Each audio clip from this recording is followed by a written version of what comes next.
Okay, good morning, everyone. Everybody have a good Easter, a good long weekend. It was nice. The weather was great. There's Jeff Corey. How you doing, Jeff?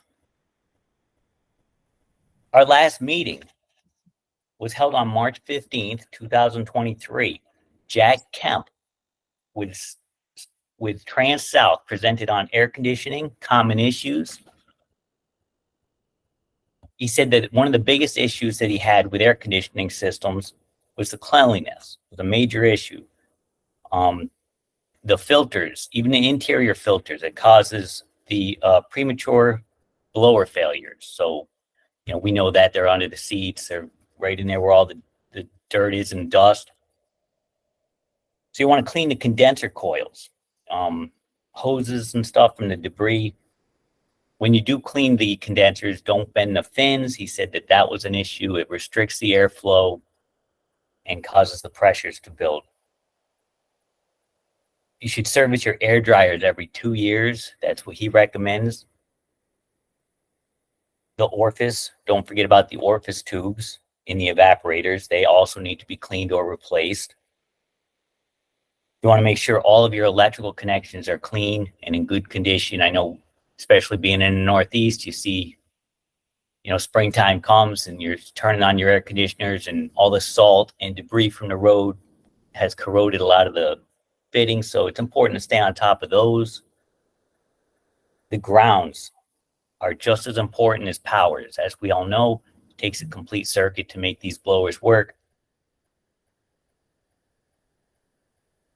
And we had one of the most common issues that he saw was hose to fitting connections. So where the hose actually goes to the fitting, that crimp is a really big issue. It's a common place for a leak. So if you are having trouble finding it, of course, we put dye in all of ours. I'm sure most of you guys do as well. And it makes it a lot easier to find the leaks. The other thing that he said was watch for steering fluid leaks. The steering fluid will leak onto the hoses and will actually get inside and will contaminate your system. So look for that dripping steering fluid and make sure that you stay on top of cleaning that because it will get into the system. Today's presenter, we're going to move right along here because I know he's got a really good presentation here, is Mr. Al Karam, the Director of Transportation here at Shenendehowa Central School District. He's going to be presenting on the operational and other challenges related to operating electric school buses. So in addition to just buying the bus, there are some other issues that he's going to go over with us. He's done a lot of research and has prepared a really nice presentation. So that being said, take it away, Al. All right. Thank you, Dan. Thank you for inviting me to your chapter's meeting. And I appreciate the opportunity to talk to our colleagues about what I've learned these past 3 years doing some really deep dives on the subject of electric buses and their charging infrastructure. A lot of also what I learned really comes from the transit side of the house because those electric buses have been out in some cases about 10, 12 years.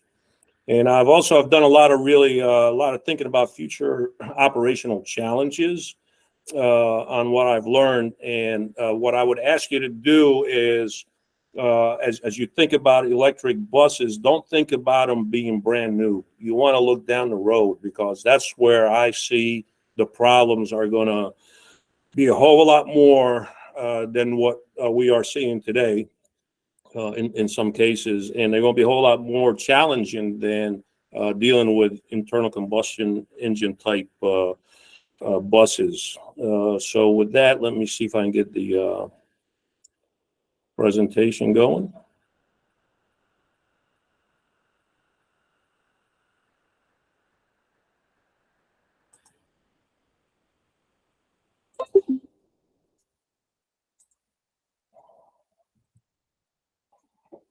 So Dan, you see the presentation? Dan, do you see the presentation? Yes, we do. Okay, thank you. All right, so here's a picture of school buses, right? They look the same. All these are electric buses. They look no different than your internal combustion engine, obviously. But what's under the hood and under the chassis is not going to look the same as we move forward. And before I start my presentation, I want to give you some disclaimers and a little bit of background info on myself. My comments related to this presentation are my own and do not reflect those of my employer. For transparency's sake, so you all know, my district does not yet have any electric buses, although we will be asking for 4 electric buses in the upcoming bus proposition here in May. I am not a diesel or gasoline mechanic. I do consider myself an expert in maintenance management, and I have presented at the state level on this very topic, maintenance management and total quality management. I am not endorsing any product that you may see in this presentation. I do have over 49 years of experience in transportation. I have a certificate in transportation management from Mohawk Valley Community College, and I did 25 years in the Marine Corps. Transportation was my primary specialty. I've been in school transportation now 23 years, 14 at Bethlehem and 9 here at Shen. I've managed and led vehicle maintenance efforts, both in the military and school transportation. Matter of fact, and you guys need to get with George on this, I did fire George when we worked together at Bethlehem in 2011.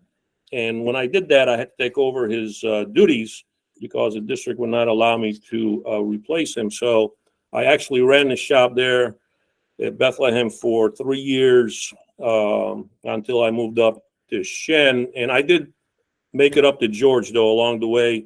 When I got here, I found that he was working here as well, so I decided to keep him for the duration that I'm here. And George can tell you all the reasons why later. So we're all familiar with the IC buses, Bluebird, Thomas Built, Lion Bus, Collins. Well, when it comes to electric buses, you're going to find several other bus manufacturers that are in the market space, and they're trying to expand their access into the school transportation realm. So you need to keep that in the back of your mind.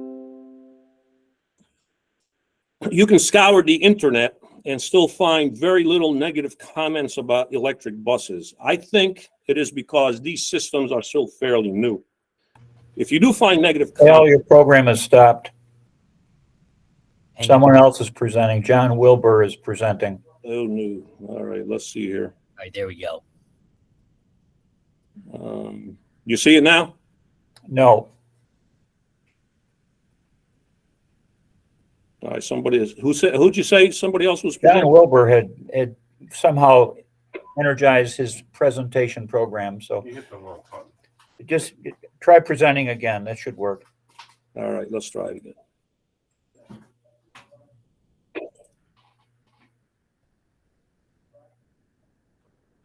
Can you see it now? It's coming up now. Thank you. Okay. All right, so you can scour the internet, still find very little negative comments about electric buses. I think it is because these systems are still fairly new. If you do find negative comments, they're typically tempered. For me, I would rather believe the few negative comments than the overwhelming positive comments that are out there. And for my own reasons, I've never been one to really go with the flow. You really got to do a lot of heavy lifting to convince me that, what I'm looking at and what I'm experiencing is really the best thing. And I would venture to say this is because there's a huge amount of money that's being thrown at electric buses, which makes them palatable, and people end up pushing for them. But I guarantee you this, if the federal government didn't put its finger on the scale, as they continue to do, there would be little of no interest in electric buses. Just like right now, there is little to no interest in electric vehicles, but again, the government's putting its finger on that scale. However, having said that, we are stuck with moving forward in electrifying our fleet. We really have no choice. So our job now is to help shepherd our school districts so they don't make the wrong decisions when selecting not only the electric buses, but also the charging systems. Selecting the wrong charging system will be very expensive to rectify down the road. Selecting the wrong e-bus, range capability wise that is, could also have a negative effect operationally in the out years. So do your homework, ask questions, don't take what is being fed to you as gospel.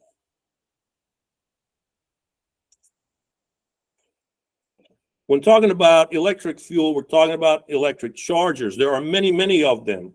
Our operations will transition from a simple mechanical electrical fueling system like we currently have that is extremely reliable to something that is very complicated and so far, based on my research, is unreliable and extremely costly.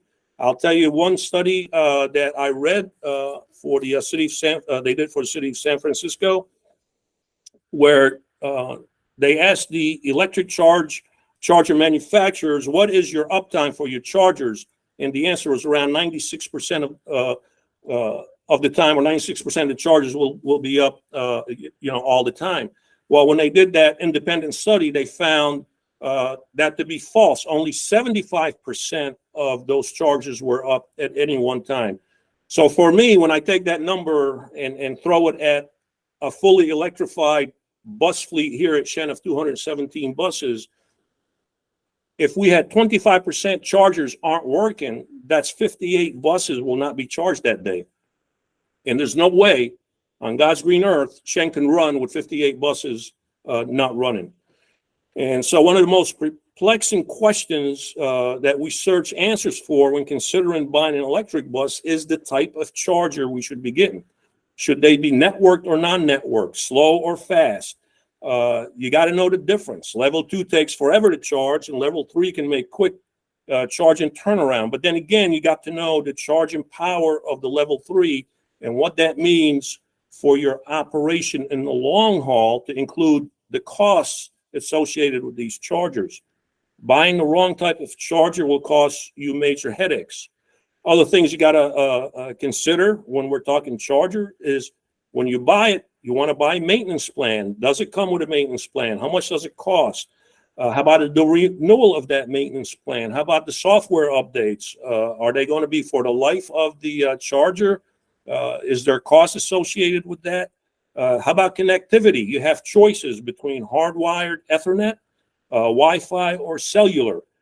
You got to know the pros and cons. Now, for me, based on everything I read and talking with consultants, the only way to go is hardwired Ethernet cabling.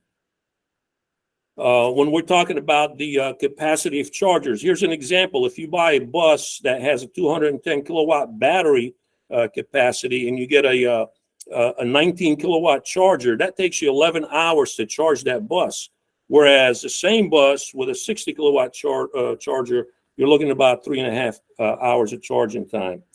The higher capacity chargers can also be manipulated via software to provide customizable charging. So, example, if you have a 60 kilowatt charger that has 2 cables to it, you could set that. You could set one side at 40 and the other side at 20, depending on the mission of that bus. Or you can go 30-30 or what have you. You also have chargers such as a charger called InCharge that is scalable from 60 to 120 to 180 kilowatt hour. It depends again on your operational needs. And so let me put this perspective for you from an operational sense. Shen has 217 school buses. If we were to convert all of them to e-buses today, we would need a minimum of 108 dual chargers or 217 single chargers. So think about that piece of your operation versus right now. Shen has 2 fuel pump locations, 2 diesel inside the compound, and 1 diesel and 1 gasoline outside the compound. And that takes care of the entire fleet. Moving to an electric fleet, you're going to have a whole lot more equipment to deal with than 1 fuel pump or 2 fuel pump or 4 fuel pumps, whatever the case might be. So this means that these chargers will have to be placed on a PM plan, just like you do with your school buses, right? We have the preventive maintenance that we tell DOT that we adhere to, in which they inspect us for. So you have to put them on a PM plan, and by the way, you have to put them on a replacement plan, just like you do with the buses. Why is that? Because chargers have a lifetime cycle. Some people told me between 5 to 7 years. Others said, 8 or 9. Others have said about 10 years. So I'll go the middle ground there, and I'll say 8 years. These chargers are going to have to be replaced. And by the way, if you go 60 kilowatt charger and up, you're talking 40, 50, 60,000 per charger, especially if you go on the high end, those that are networkable, that you can manipulate from your computer, what have you. That's a lot of money that nobody's talking about. Everybody talks about how wonderful the electric bus is, but nobody's talking about its infrastructure, how costly it is, and not just upfront cost. We're talking, forever and ever. So keep that in mind as you begin to flip your fleet to all electric fleet. So to me, when we talk cost of ownership, you really got to roll the cost of the chargers into the bus. And when you do that, you'll see all the savings that everybody's telling you about in terms of, you don't have to change oil, change filters, change belts, yada, yada, yada, on an electric bus. Throw that charger in there and come back and tell me what the total cost of ownership is versus an internal combustion engine powered bus. So take it with a grain of salt when you're told that e-buses are cheaper to maintain. Do your homework. Ask the questions that you can give your administration, honest answers, although those answers may not be very popular with people. Another thing to consider is PPE for your shop. We do need to make sure our mechanics have the right training and the right equipment. And for leadership, all the head mechanics and transportation directors to enforce safety very hard as it relates to working on an electrical system. No shortcuts can be tolerated when working with high voltage. You all know that. So the training has to start before your initial purchase of that e-bus. You got to be ready to go. There'll be an initial purchase of shop PPE and other equipment. So you can have, that'll be ready for your mechanics. So they have it in that bay ready to go. The cost will be recurrent because some of this PPE is going to have to be changed out or is going to have to be tested. I read somewhere where those gloves the electricians use for high power got to be tested every 6 months. So the PPE on the right hand side of your screen there, that costs about $1,000 per individual mechanic. It depends how many mechanics you're going to have trained and certified to work on these. Again, I know right now probably your bus dealers are saying, no, you're not going to be, doing any of that. Well, come back and tell me that in 5 years. Come back and tell me that in 10 years. I guarantee you our mechanics will be engaged in working on these high-powered pieces on these buses. Another thing, if you look on the left side, you see that little case with I think there's about 29 pieces of tools in there.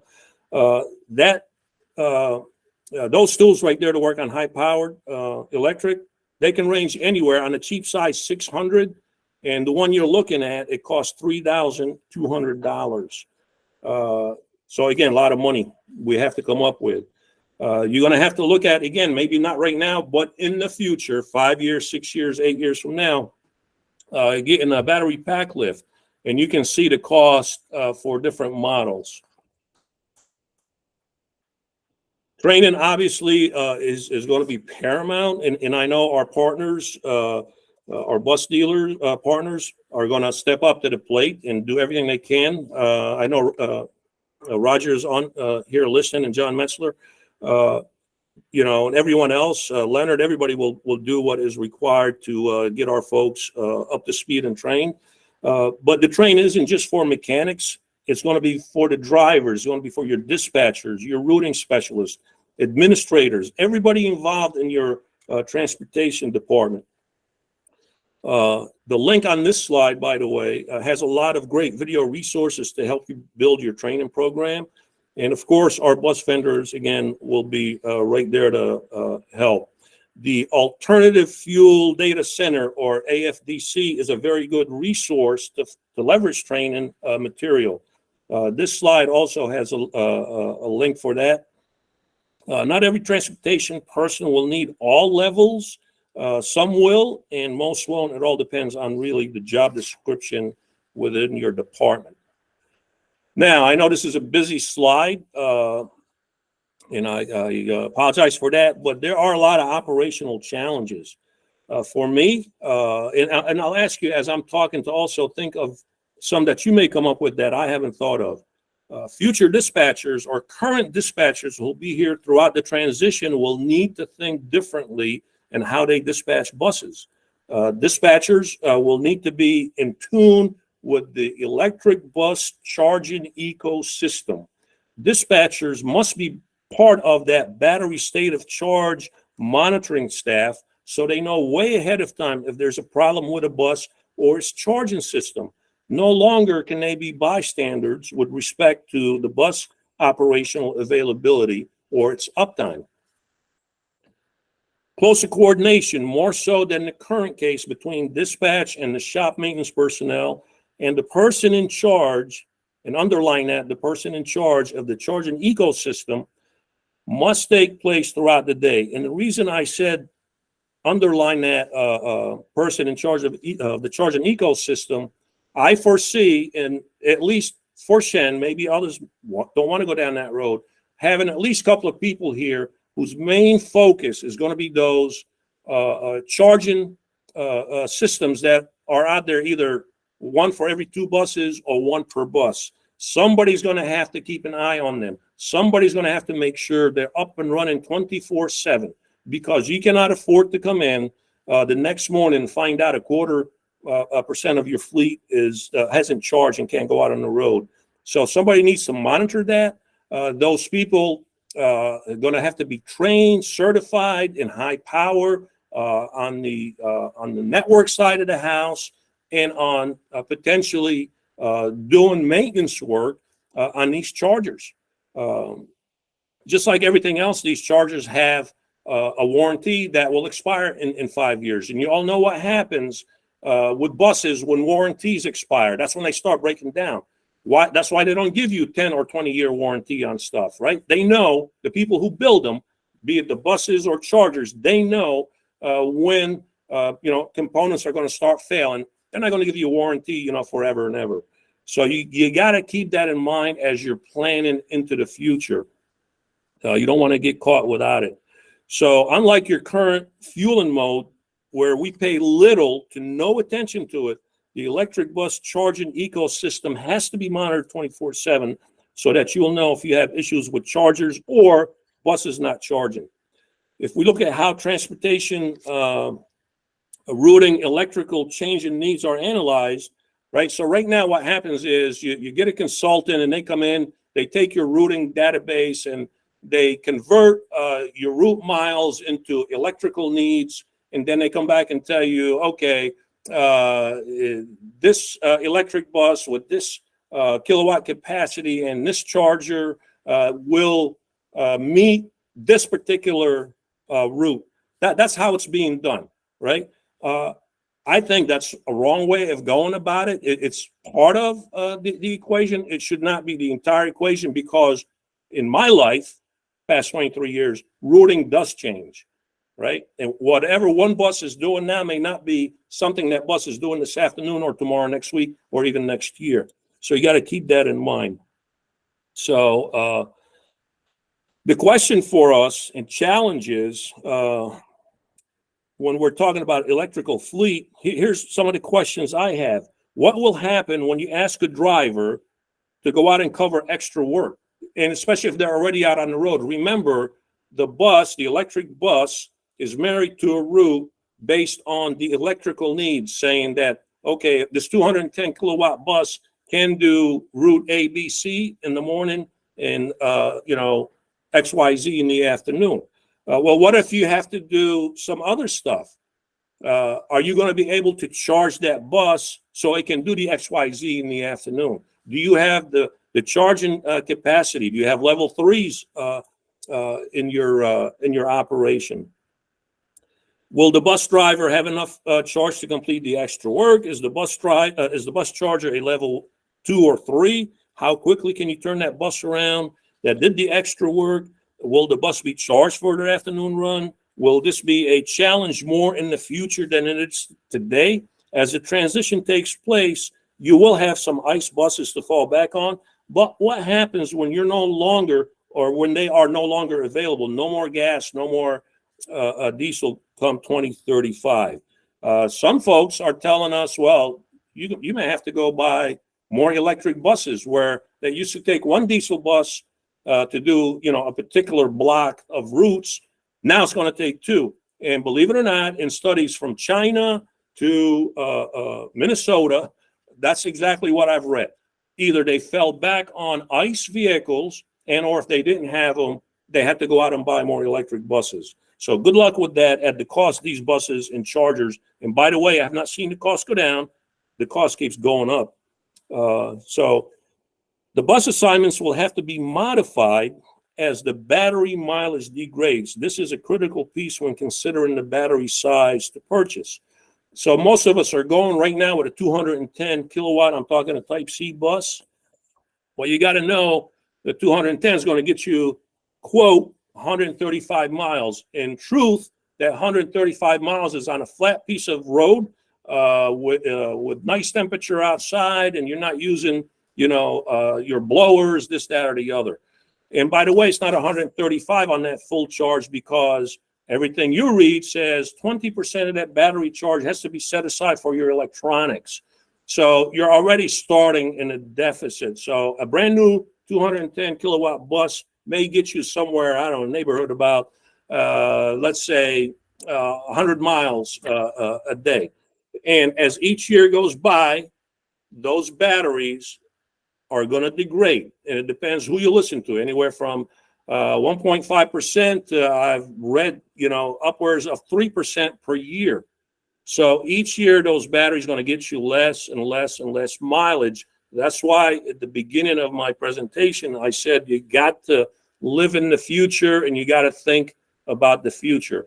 So for example, here at Shen, we opted to go with a 315 kilowatt battery, very expensive. I can tell you that the bus and the its charger are running us about $507,000 just for one. So a lot of money, but I'm thinking into the future. I want that bus to be just as good, if not better, than a brand new 210 kilowatt, in 8 years from now, in 10 years from now, in 12 years from now. Let's talk a little bit about the end of life for the batteries. There's a very good report on electric buses from the National Renewable Energy Laboratory, which can be found using the link here on the slide. You know that warranties on batteries, and again, it depends on the vendors. They span from 8 to 12 years. I think most of them are 8 years. Battery aging and end of life battery capacity fades, depends on time and usage. As batteries charge and discharge, their internal physical and chemical structure degrades. So batteries age naturally over time, regardless of use. And the key note to remember, high usage increases the rate of degradation. But, technology is new and it's rapidly evolving. Batteries for electric buses are subject to lifetime uncertainty, though some major OEs, as I said, do give you 12-year warranties, while others only give you 8. And the one study that I read from the NREL says the end of battery life typically occurs when the battery has less than 80% of its initial capacity, although this threshold in some applications could be as low as 60%. Again, you don't want to look at the electric bus the way it looks today as it's delivered to you. That's really a fake way to look at electric vehicles in general. You want to look at what you're going to be dealing with in 5, 8, 10, 12 years from now. So when we talk about the electric bus charging system, we need to have a paradigm shift in how we think. Unlike today, where maybe one person is dedicated to ensuring the fuel pumps are working, this is not going to be the case for electric bus charging system. The larger the fleet you have, the greater the challenges you will face. You're going to need a dedicated person to monitor your charging system. I know I talked about that before, but I'm going to hit you up with that again because no one is thinking about this. To be able to take preventive and corrective actions to keep these systems running. You have to have a maintenance plan for your chargers. Remember, these chargers are computerized pieces of equipment. They have motherboards, switches, diodes, etc. And guess where they are? They're outside. There's dust, there's heat, there's cold, there's humidity. Bugs are going to get in there, build nest in there. And so you can picture the rest of it. You're going to need a plan specifying who will conduct that PM and CM. You will have to be careful of doing things to these systems to where you end up voiding a warranty. So you got to balance all that. You're going to need to determine what spare parts for the charging systems to keep on hand so that the repair turnaround time is almost instantaneous. Otherwise, you could have a charger down for days, which may affect your electric bus operations. It is critical that you work ahead of time. Once you identify the type of chargers you will install, to have your bus technicians or other department personnel trained and certified to work on these chargers. Work with your vendor on this. Otherwise, you could inadvertently do something to avoid those warranties and or cause injury or death to your colleagues, and that's something we really don't want. And here's something new I just learned just the other day. We were informed that no one can guarantee the bus warranty will be honored on the battery packs if we have the buses undercoated. So here at Shen, we use rust coat. And I can tell you in the 23 years I've been here, I've had buses without it and buses with it. Rust coat is a fantastic undercoating to use on these buses. I've seen, the bad side and the good side. And to me, not being able to use rust coat, that's going back 20 years. And it's a shame that that's what's going to happen. So, again, when we talk total cost of ownership, let's go back and start talking about the rust mitigation. At least when I was at Bethlehem, before we start using the undercoating, we would have to do the doors. We would have to do the back bonnet, the back panel, window panels, everything, tear all that apart. And on average, we were spending between $7,000 to $8,000. That was, in the mid 2000s. So I don't know what the hell the cost is now, probably double that. And that's what you're facing with electric vehicles, that you cannot use the rust coat type of undercoating on it. So, and if you do use it and something happens, you're going to avoid that warranty on the battery, and good luck trying to get anywhere from $25,000 to $75,000 to replace that battery pack. So if you have an hour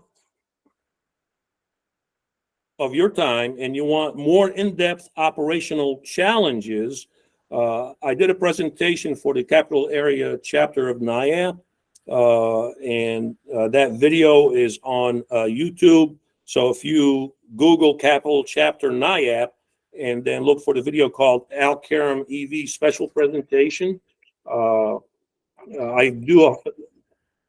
give you more information, again, from an operational perspective, and how to gear up, how to work towards getting your fleet electrified.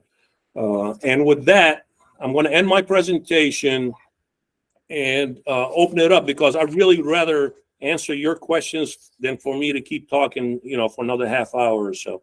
So I'm going to stop sharing and open it up for questions at this time.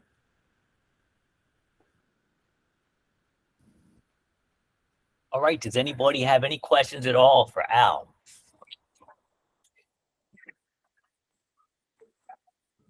This is a topic we're all going to be into. Go ahead. You're not going to fire me if I ask a question, are you, Al? Well, George, are you hungry? You want to go to Wendy's? Nope, no lunch. I'm staying in for lunch. You're going to pay me this time.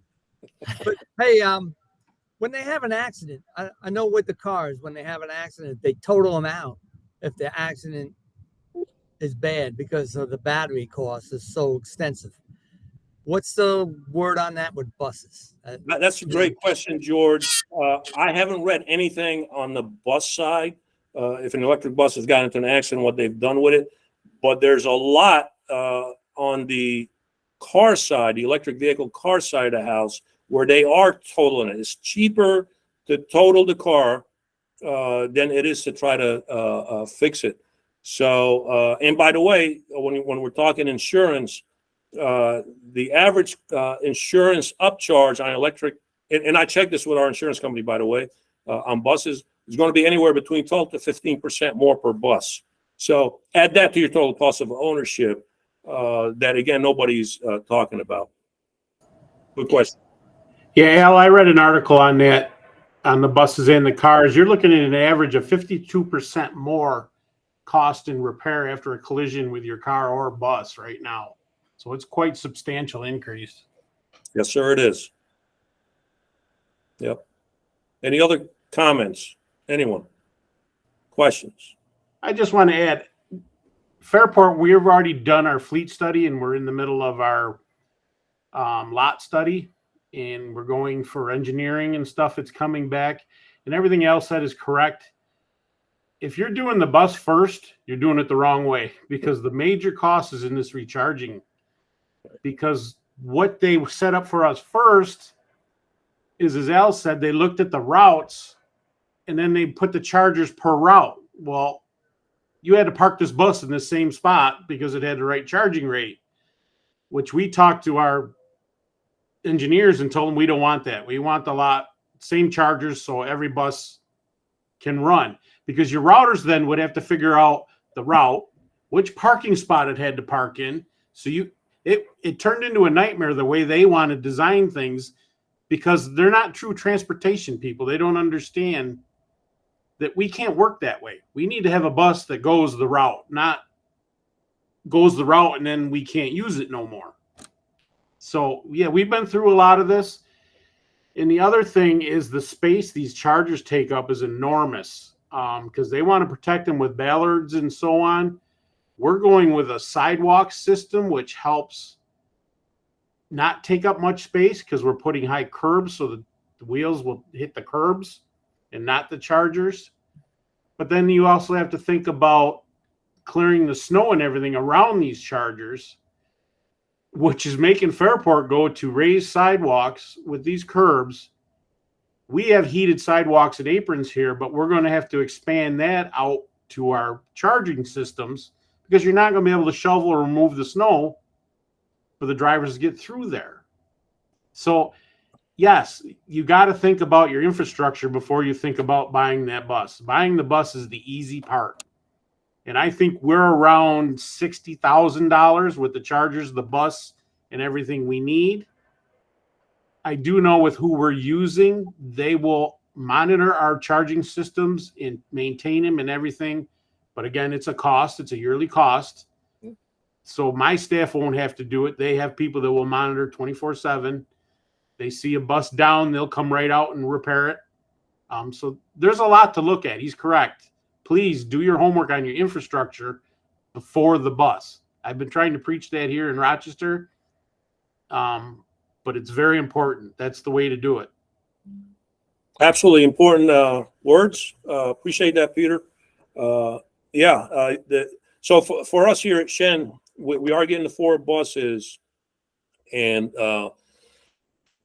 before we get hot and heavy into tearing up the lot and doing the long-term construction, we picked a place to put those buses where we probably gonna have maybe about a 10-yard run from an electrical shack, if you will, to those chargers. So we don't have to do a whole lot of infrastructure upgrades at this point.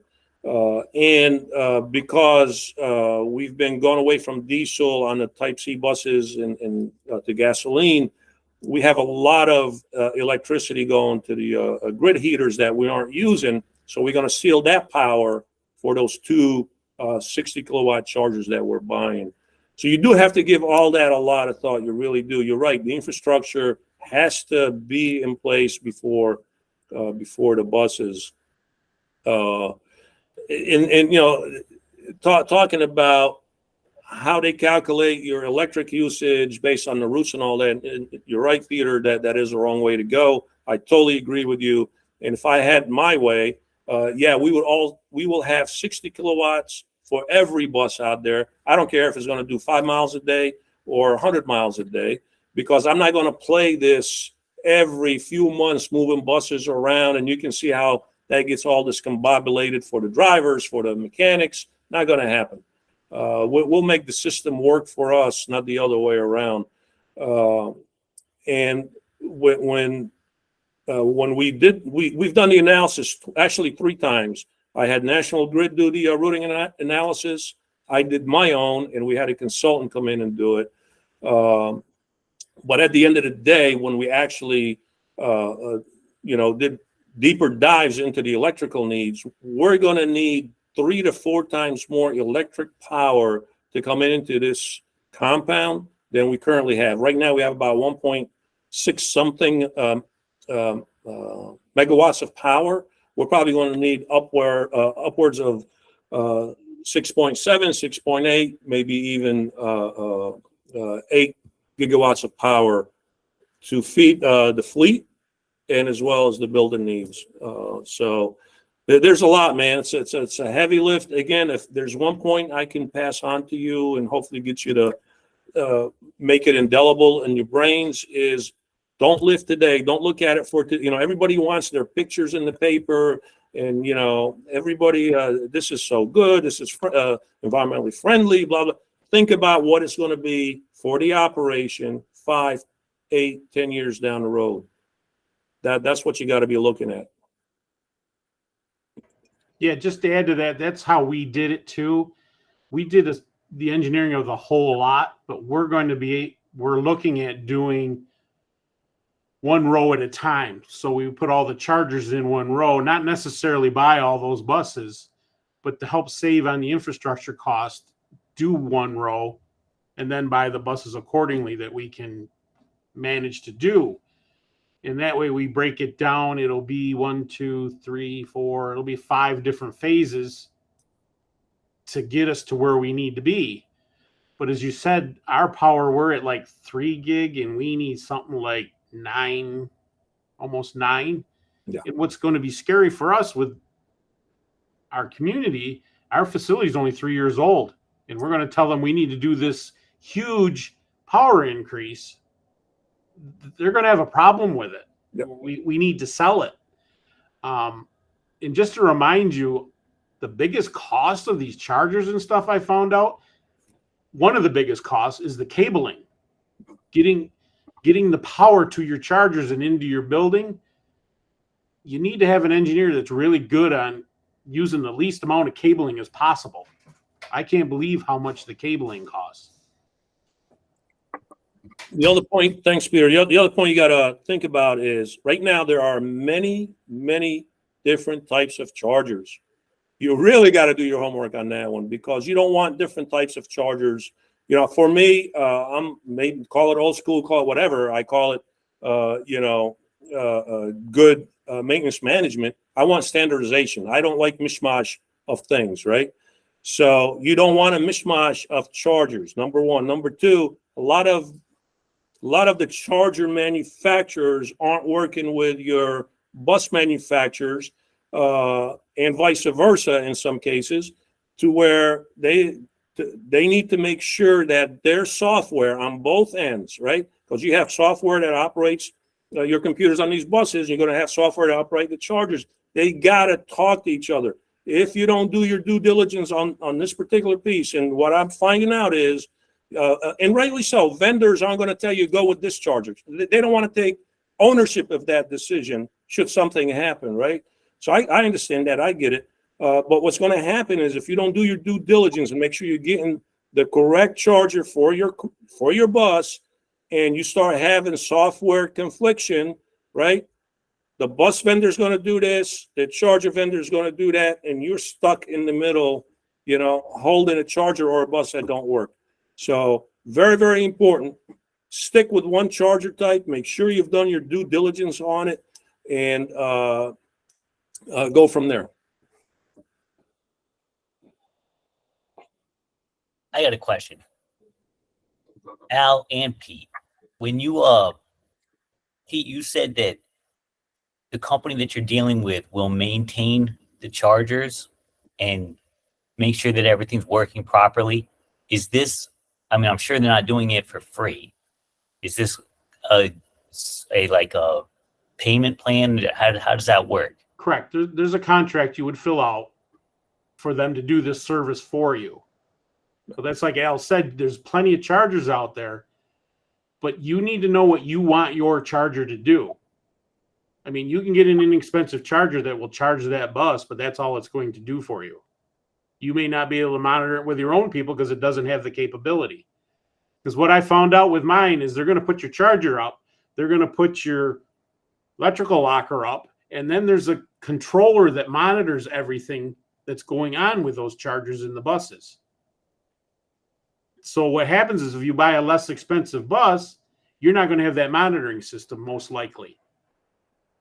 So yeah, it's a fee, but it takes it off your shoulder.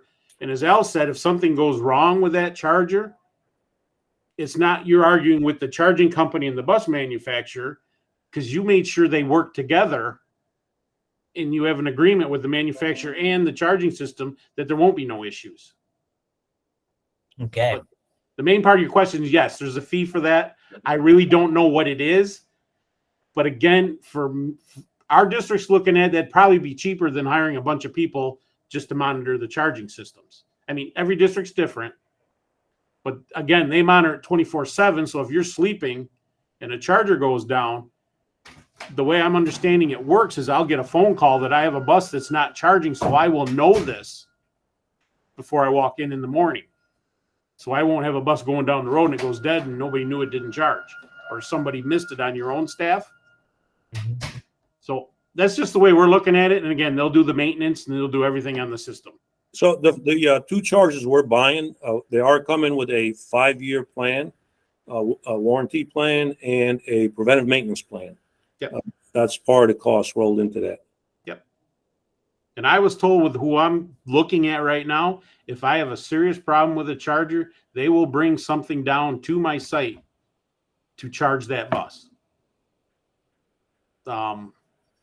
Again, it's new. I don't know how this will work, but this is what I'm being told. And as Al said, I'm standardizing. I'm trying to buy the charger and everything with the bus, so it's all standardized. All right. A lot of good information. Does anybody else have any other questions? Questions for Al? Yeah, I do. Down here at Greenville. Al, if you ever get rid of George, he's got a bus driving job down here anytime. I'm curious about the Class A market. The Class A chassis seems to be right now in gas and diesel very hard to get a hold of. I know that they've talked about being able to do some retrofits, but we're 3.5 years away from a mandate of 2027. What do you see for the Class A chassis? Seems to be dying. John, you got anything on that? Metzler, John Metzler. Right now, we've got a couple of vendors. We actually just came back from our national dealer meeting, and there are a couple of vendors that are working on the Type A product. But right now, I mean, we only have the Type C available, but I'm sure, you know, within the next 12 months, you're going to see a number of people roll out with the Type A's. And there are companies out there, as you said, Al, there's a lot of people jumping into this EV, and there are going to be companies that are going to be doing retrofits. You know, I don't know, in New York State is unique, you know, what DOT is going to think of that. I mean, there's going to be a lot of work that's going to have to go into making sure that those vehicles are going to meet all the safety requirements once you pull out the gas or diesel powertrain and then bolt in an EV powertrain, and just how safe that's going to be, whether there's going to be any, you know, crash testing that's going to have to take place. I would assume there's got to be. So, as I tell my people each and every day, I mean, EV is new, and every day we come up against problems that we've never seen before. So it's going to be a big learning curve for everyone. Agree. Great questions. And I appreciate, John, I appreciate you jumping in on that. that's above my pay grade. Those kinds of answers. But yeah, man, listen, for those of you that do get these buses before others, share your experiences, the good, the bad, and the ugly. We've always done that in school transportation. Let's not reinvent the wheel, help each other out, try to help the next neighbor so they don't make the same mistakes we did. And I think really that's the way to go. Talk about, chassis, is that, and the other. I mean, again, this is based on right now. There is no way, I believe, the bus manufacturers can build enough buses between now and 2035 to flip 50,000 school buses in the state of New York. It's not going to happen. They don't have. Yeah, Al, you're 100% correct. Yep, there you go. I see Bluebird and Thomas together could never meet the demand of New York alone. No way. Yeah. And so my hope, and maybe some of you in the next couple of years, reach out to your elected officials. My hope is not to really stop. I do believe in electric vehicles. I don't believe they're the only cure. I don't think they should be forced on us 100%. I think they should be part of the mix. But at the very least, what we need to do is get rid of this artificial 2035 deadline that the politicians just pulled out of their rears and foisted on us.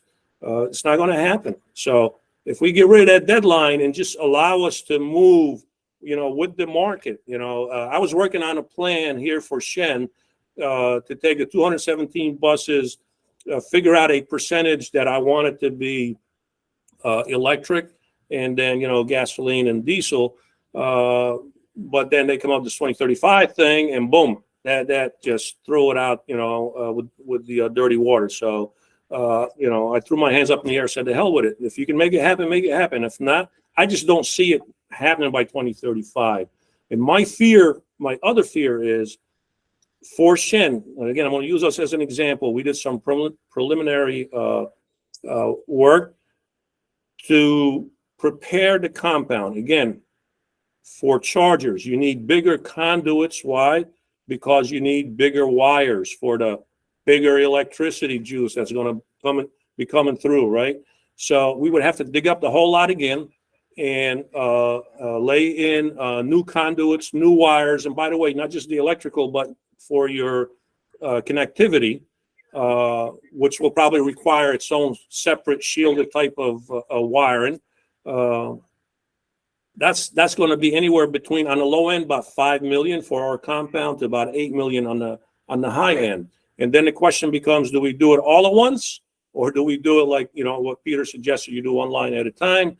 I'll leave that up to, the powers to be. But all these are issues that are going to impact you as the head mechanic, as the director of transportation, as a business official, not just for 1 year, and not just for 5 years, to be honest with you.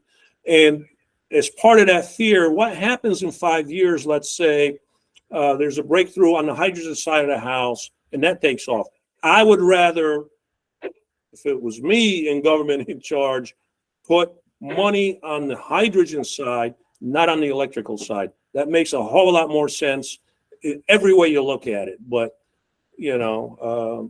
only one voice in the wilderness, right? Can't make a whole lot of difference. And so we deal with what, the cards that are being dealt to us right now, and that's the electric side. Do your due diligence, my friends. I agree. I've got a good friends as an assemblyman and a senator, and I've talked to both of them. We're never going to meet that deadline. They both told me that they haven't even put out a quarter of the money they promised for the infrastructure and that. They haven't even put it out for the electrical supply companies to upgrade the grid. And both of them are telling me the main push for this is the governor, that the assembly and senators, a lot of them aren't behind this. That they don't think this is going to work by that deadline. They're all for electrifying the fleets or clean fuel, but they all know too, there's no way we're going to meet that deadline. So let's hope something happens, but. Yep. Be pragmatic, go slow, and see where we go from there. Yeah. Yeah, and like we just spoke about, maybe we should, as the Head Mechanics Association, as we all start getting the buses, maybe in the beginning of each meeting, we'll go over that and where we stand and how you guys are doing, taking care of the issues that you're having, what issues you're coming up with. I know currently we have Bethlehem's got some buses. And as we start moving forward, maybe we should implement that into our meetings, every meeting, just to touch base and see where everybody stands. I tell you, for us, we needed a consultant. We actually hired a consultant. He's an engineering consultant.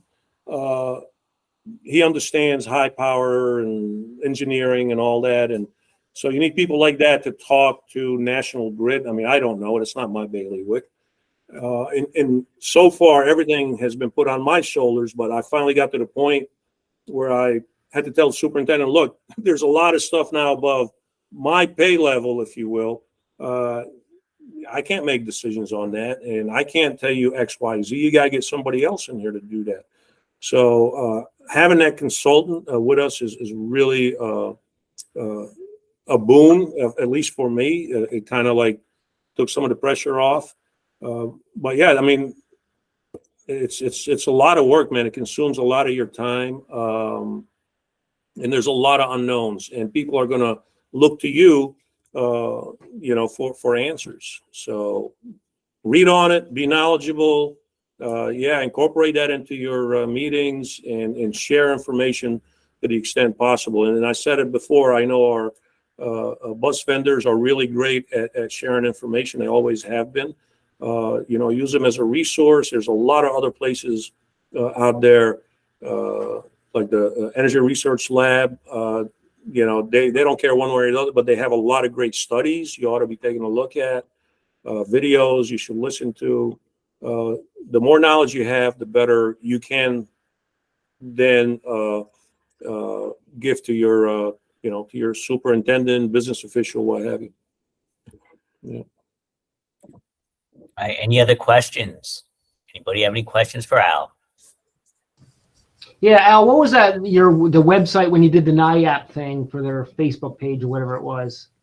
That was the Capital Chapter NIAP. If you Google that or go on YouTube and say Capital Chapter NIAP, it should bring up their videos, and there should be one says Al Karam EV presentation, special presentation, or something like that.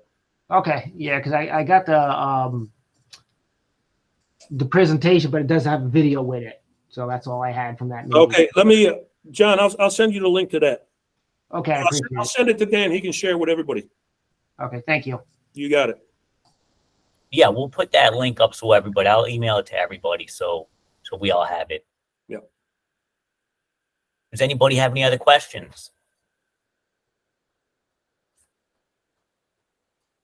All right, well, if you do think of any questions, and I'm sure everybody will, please email them to me and we can bring them up at the next meeting or as we move forward. I will definitely get them answered for you. I want to thank you, Al, for your presentation. I know you put a lot of time and effort into it, and it's a lot of good information. I think everybody here can benefit from it. I mean, as you can see, we've got 36 cameras on right now. For all, I mean, as we move forward, we all have to be involved in this. All the districts, like Al said, we're all in it together. So we will, as we move forward, we'll be sharing the knowledge. That's why we had, in the beginning, we had the 3 Matthews International, Bluebird. We went through all their electric buses, and things changed just since we did those first few presentations. So coming up here in the next season, we're going to do it. We're going to do them all again and see what the changes are since the last meeting. All right, so moving on. We are still looking for a treasurer for the Capital Chapter. So if anybody knows of anybody that you think would like to do it, or if you yourself would like to step up and give it a try, we've been without a treasurer for a little while now. George and myself and Christine have been making it work, but it would be really nice if we could get somebody else in here to give us a hand. It's not a lot of work. The summer seminar is coming along really nicely. We have about half of our vendors have already confirmed and said that they're going to be there. They've got spaces on the floor. The on center is filling up quickly. This show will be, just in case nobody got the information, it is July 13th. I want to make sure that everybody got the sign-up sheet, because we did, Peter sent it out to myself and the other presidents, and we all sent it out to our chapters. So if you didn't get it, please let me know. I'm going to keep sending it out. If you've already got it, that's great. If not, just disregard it. On there is on our page, there is the link to the Crown Plaza to get rooms. Make sure that you get your rooms in advance. You know, they will fill up. Our next meeting will be held on May 17th, 2023. Pasanello Lubricants will be presenting on oil analysis. A little different than electric buses. We probably won't have too much oil analysis with the electric bus. But for now, we're going to do oil analysis. That's going to be May 17th. And let's not forget, June 14th, it's going to be our DOT roundtable. So we need your questions. Any questions that you have for DOT, whether it's regarding where they stand with the EV buses or any questions that you might have. We went through removing the wigwags, but we can touch on all this stuff. Any questions that you have, please email them to me. I'll probably put out a Google sheet, and everybody can just kind of put their questions in there. So that being said, Peter, while you're right here, do you have anything that you'd like to add for the summer seminar? Okay. If anybody has any questions or anything for today's meeting, anything at all? Okay, remember. I nominate Ken Scarletta from Greenville for the treasurer. Yeah, I could second that. Yeah, I'll third that too. Ken's a good guy. I can't add. But don't worry, it's all recorded. It's all recorded. You're in. All right. Well, that being said, if nobody has anything else to add to today's meeting, then I'm going to go ahead and close the meeting. This meeting was recorded, and we will be posting it to our YouTube channel. So please feel free to view that as, whenever you want to. You can just sign on and view all the information. And if you come up with any other questions or anything, please let me know. At this time, I'm going to go ahead and close the meeting, and we'll see you guys next month. All right. Thanks, Dan. Thank you.